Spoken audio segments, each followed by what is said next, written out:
Pengkhianat dari dulu sudah ada. Pengkhianat membocorkan kepada Belanda bahwa ada pejuang bernama Jenderal Sudirman. Datang Belanda mau menangkap Jenderal Sudirman. Ketika pasukan Belanda datang, Jenderal Sudirman langsung membuat lingkaran. Berubah barisannya lurus menjadi lingkaran. Kata Jenderal Sudirman, afdalu zikri fa'lam annahu la ilaha illallah, la ilaha illallah. Melihat itu pasukan Belanda terkejut. Ternyata ini hanya orang sedang tahlil. Kalau begitu mari kita pulang. Pengkhianat itu ditembak oleh Belanda. Lalu kemudian tentara menjumpai Panglima Besar Jenderal Bintang 5 Sudirman. Patungnya sampai hari ini tegak berdiri di Jakarta. Jenderal Sudirman katanya tak bisa ditangkap. Apa betul Jenderal Sudirman punya jimat? Kata Jenderal Sudirman, betul, saya punya jimat. Mana jimatnya? Jimatnya bukan yang tertulis diikat di pinggang. Jimat saya 3, kata Jenderal Sudirman. Apa jimatnya? Yang pertama, wudhu saya tak pernah putus. Yang kedua, zikir saya tak pernah berhenti. Yang ketiga, sholat tak pernah tinggal. Walaupun sedang bergerilya, kena penyakit malaria, di dalam hutan, ditandu, namun sholat tak pernah berhenti. Kami pakai pakaian perang. Bagaimana kami sholat? Selama pakaian suci. Ini kaki membungkus batu, tak perlu disiram, tutup diusap. Pakai mazhab masul khufain. Muka dibasuh, tangan dibasuh, kepala diusap, telinga diusap, kaki diusap. Tetap sholat. Dalam perang, gimana sholat? Ada namanya sholat khauf, sholat takut. Imamnya 1, makmumnya 2 baris. Baris pertama sholat, baris kedua menjaga, melihat musuh. Selesai baris pertama, baris kedua maju, baris pertama mundur ke belakang, menjaga.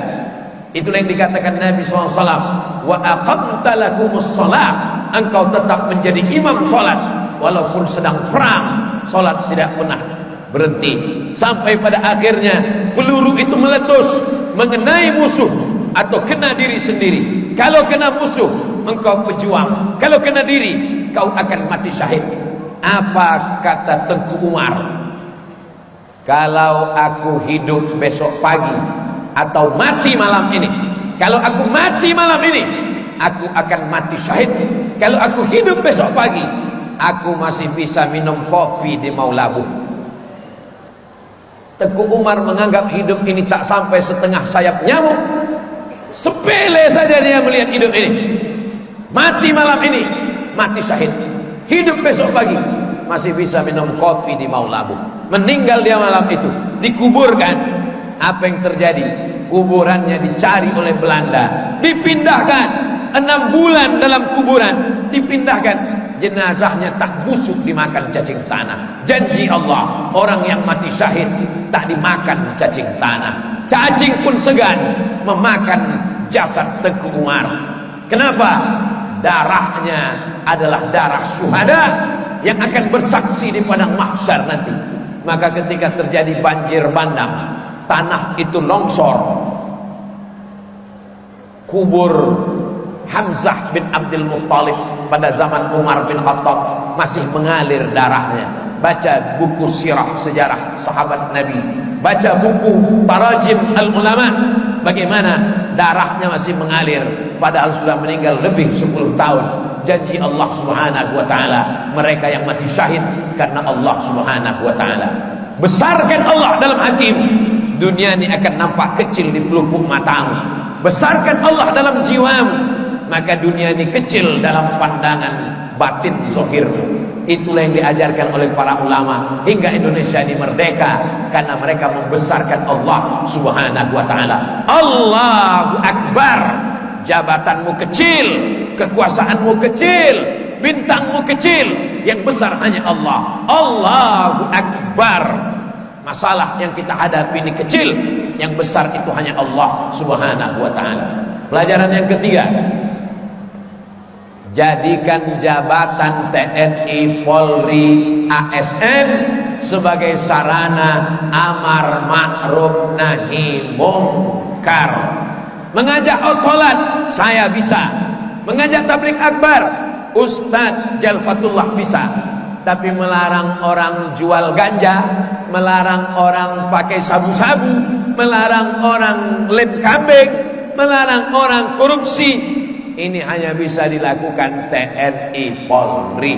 Pistol masih besi, pakai. Polisi tak perlu pakai dalil, polisi tak perlu pakai ceramah, polisi tak perlu pakai suara menggelegar, tak perlu membacakan ayat innamal khamru wal maisiru wal ansabu wal azlamu, sesungguhnya khamar, narkoba, judi, tak perlu. Dengan lemah lembut pakai pistol, main judi, main. Mau laga ayam, main. Pistol masih menyala, masih besi, pakai untuk amar ma'ruf nahi mungkar. Kenapa Ustadz hari ini bersemangat berapi-api? Karena yang di hadapan Ambo Iko adalah TNI, Polri, dan ASN yang masih aktif. Kalau sudah pensiun tak perlu menyala seperti ini, cukup dengan seluruh. Bapak Ibu sekalian, Iko pembekalan TNI Polri dan akan pensiun. Mari banyak-banyak beristighfar, malaikat maut ladake. Tapi ini yang masih aktif, yang masih punya jabatan, punya kekuasaan, pakai untuk menolong agama Allah Subhanahu wa taala. Saya diundang ke Jambi. Dari kota Jambi pergi lagi ke kabupaten. Dari kabupaten pergi lagi ke kecamatan. Lewat hutan, lewat jalan belobang. Apa yang mau dikejar ini? Siapa yang mau mengundang ini? Bukan gubernur, bukan bupati, bukan wali kota. Yang mengundang hanya untuk meresmikan surau ketek di Polsek, bukan Polda, bukan Polres, bukan Polresta, Polsek tingkat kecamatan. Kenapa Bapak undang kami? Ambo bernazar Ustadz, kalau musola ini siap, kami ingin yang meresmikannya Ustadz Somad,